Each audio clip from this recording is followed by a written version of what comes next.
Повеќе од половина од младите во земјава сметаат дека мажите и жените немаат еднаков третман во земјава.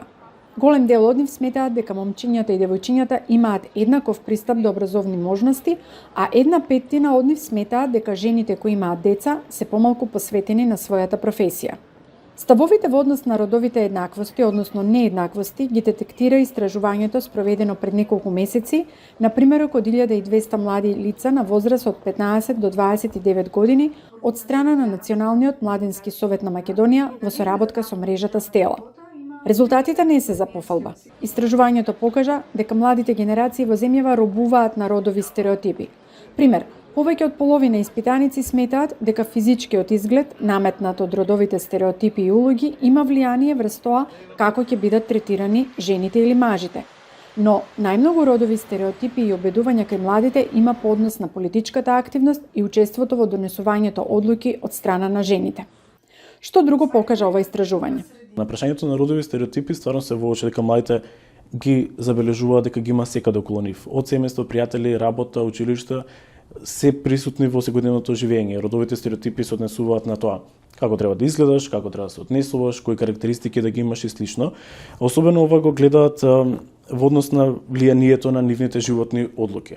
Во зависност од тие родови улоги кои што ги дава како општествена конструкција самата заедница во која што живееме, дека што треба мажите или жените или девојките и момчињата да одберат за образование, дали треба да го продолжат образованието или не, каква кариера ќе градат, како ќе влезат на пазарот и трудот. Особено ова се истакнува при класичниот пример кај нас, дека има родов стереотип дека се менува улогата на жената или девојката во рамки на работниот однос во периодот на бременост или мајчинство.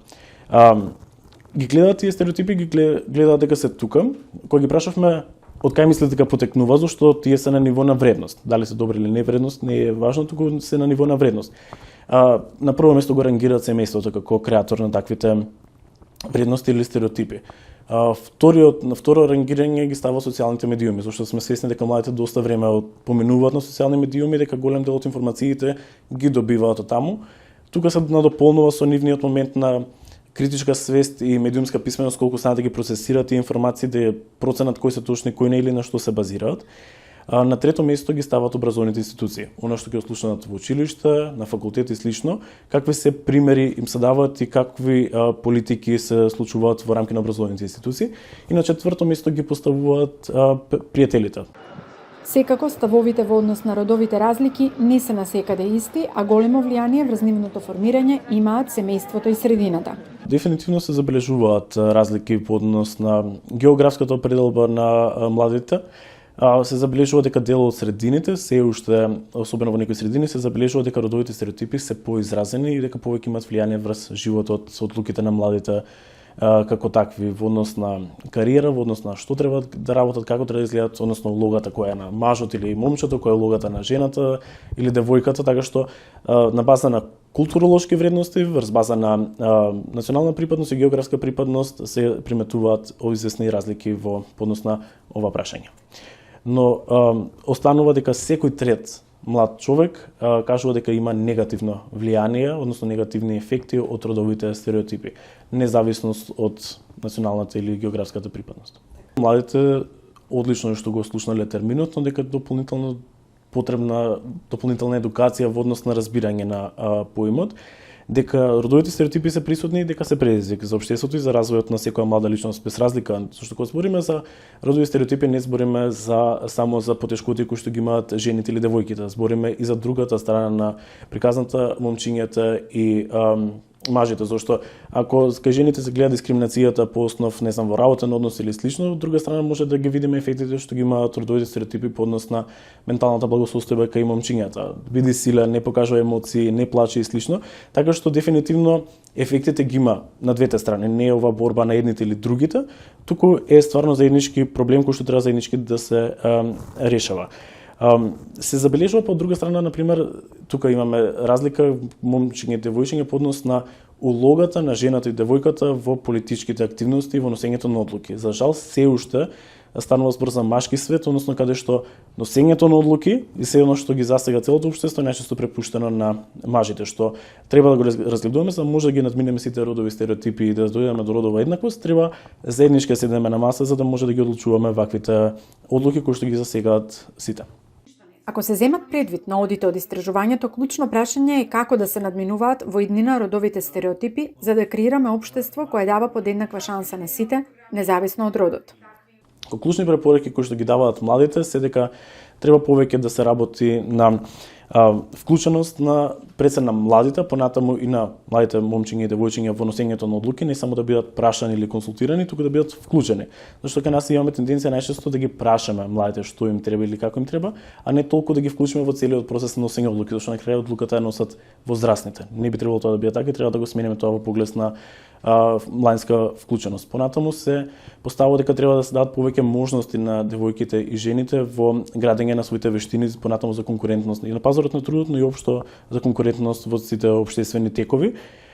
Се бара поголеми и поквалитетни образовни политики на ова прашање, образовна реформа која што ќе биде сензитивна на сето ова и која што стварно ќе нуди квалитет без разлика на родовата припадност и секако пристап до информации, зашто дефинитивно единствениот начин како да се справиме со ваквите грешни информации или изградени перцепции, зашто факт е дека стереотипите се базираат на информации и факт е дека тие се граделе со години и треба да сватиме дека не можеме толку брзо да ги смениме или да ги срушиме. Треба полека со информации, хранејќи ги новите генерации со квалитетни вредности, со квалитетни информации, да може да изградат они собствен критички став, вредностен став кој што понатаму ќе допринесе кон едно родово еднакво општество.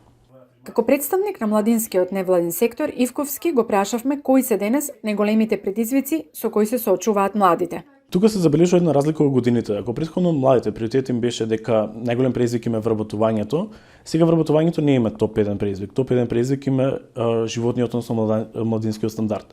Тоа значи дека сега се приметува намалувањето на кадри, за разлика од побравачката на пазарот на трудот, но се забележува дека условите во кои што живеат, работат младите не се соодветни или не се достојни за нив по однос на плати, по однос на организацијска култура и слично, дека навистина треба да се работи стварно на вредносниот систем, не само на можноста да дојам на работа, туку можноста да вршам квалитетна работа, да бидам квалитетно награден за истата и понатаму да можам квалитетно да го живеам својот живот. Но друго нешто што го забележуваме кај младите е по однос на онаа апатичност. Секогаш ги обвинуваме дека младите не се заинтересирани или се апатични за оно што се случува околу нив. Не само на ниво на општеството, туку некогаш ги обвинуваме дека и дома не се доволно проактивни за работите што им се случуваат. Треба да бидеме свесни дека тоа е колективна свест која што е изградена. Не можеме да ги обвинеме младите, зашто тие се само рефлексија на она што општеството го бара од нив или што успеало или не успеало да им го понуди. Дефинитивно е за мене клучната потреба или реформа која што треба да се случи е во образованието истата да биде квалитетна, да генерира соодветни кадри, да се врати воспитната компонента во образовниот систем како супститут за она што не може да го достигне, не знам, семејството или пријателите, зашто сепак е државна институција, според образованието генерално, државен систем кој што треба да им понуди не само знаење, не само квалитетни вештини, туку и вредносен систем кој што се базира на цврсти вредности кои што понатаму ги градат како здрави и млади личности. За жал мора да си признаеме дека како општество до некаде потфрливме со градење на младите. И не може вината да префрлиме на нив дека тие не се активни, зашто најверојатно некој не сака да бидат тие активни млади, да бидат критички и да може да стварно да носат квалитетни животни одлуки.